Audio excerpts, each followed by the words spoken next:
Package हा 3 अक्षरी जादुई शब्द अलीकडच्या काळामध्ये लोकांसमोर आणि शेतकऱ्यांसमोर आणला जातोय.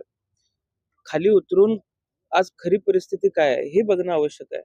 शेतकऱ्यांना जे पॅकेज दिलं गेलेलं आहे किंवा जे नुकसान भरपाई दिली गेलेली आहे, ती नुकसान भरपाई पूरक आहे का हे सुद्धा बघितलं पाहिजे. त्यामुळे निव्वळ पॅकेजच्या नावाखाली, निव्वळ पॅकेज सारख्या शब्दाच्या ओझ्याखाली शेतकऱ्यांना चिरडण्याचं काम शासनानं करू नये. आणि त्या उलट आज शेतकऱ्यांची परिस्थिती अत्यंत दयनीय झालेली आहे. शेतकऱ्यांचं जीवनमान उंचवण्याचं धोरण अद्यापही केंद्र शासनाचंही नाही आणि राज्य शासनाचंही नाही. त्यामुळे दूरगामी विचार करून शेतकऱ्याचा विचार शासनानं केला पाहिजे, अशी प्रमुख मागणी 293 अन्वये मी करणार आहे. मदतीसाठी केवायसी हे महत्वाचं आहे असं म्हटलं जातंय. आपल्या जिल्ह्यातली नेमकी केवायसी संदर्भातली परिस्थिती काय आहे? अजूनही काही लोकांच्या खात्यावरती मदत पोहोचलेली नाहीये.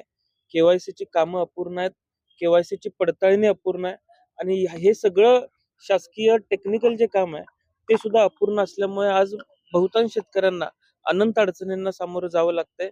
आम्ही केवायसीच्या संदर्भामधली मागणी सुद्धा कृषी मंत्र्यांसमोर करणार आहे. खरं तर विविध योजनांची घोषणा तर झाली, मात्र सरकारची तिजोरीत नेमकी परिस्थिती काय आहे आणि त्यामुळेच ह्या सगळ्या मदती पोहोचण्यासंदर्भात उशीर होतो. तर ज्या पद्धतीचं निधी वाटप झालेलं आहे, किंबहुना 31,000 कोटीचं पॅकेज आज माउंटिंग तेवढे 31,000 कोटीचं होतंय का? प्रत्यक्ष मदत शेतकऱ्यांना किती पोहोचणार आहे? या सगळ्या गोष्टींचा अभ्यास आम्ही आमच्या भाषणामध्ये मांडणार आहे आणि राज्याची खरी परिस्थिती ही लोकांसमोर आणण्याचा प्रयत्न आमच्या सर्वांचा असणार. असं पुणे जमीन प्रकरणामध्ये पार्थ पवार यांना कोर्टाने पार्थ पवार प्रकरणामध्ये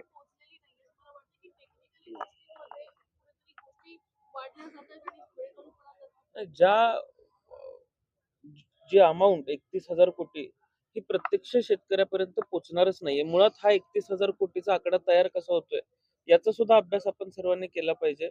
6,500 कोटी ही प्रत्यक्ष मदत कदाचित शेतकऱ्यापर्यंत पोहोचू शकते, इतकंच सध्याचं लिमिट आहे.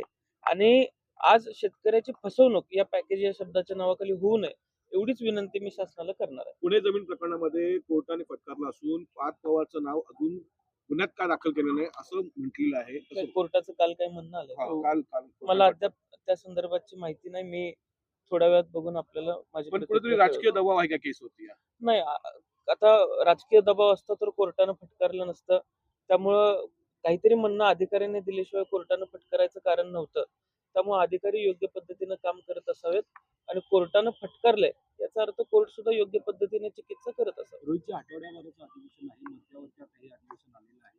तुम्ही आता ज्या प्रकारे सांगितलं की लाडक्या बहिणीवरती चर्चा होते, यावरती चर्चा होते. तर आठवड्याभरामध्ये ज्या विषयांवरती चर्चा व्हायला पाहिजे ती तुम्हाला पाहायला मिळते. खरं तर अधिवेशन अजून काही दिवस वाढवून मिळायला हवं होतं.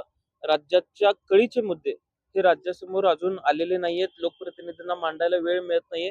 त्यामुळं अधिकचं अधिवेशन थोडंसं मिळालं असतं तर बरं.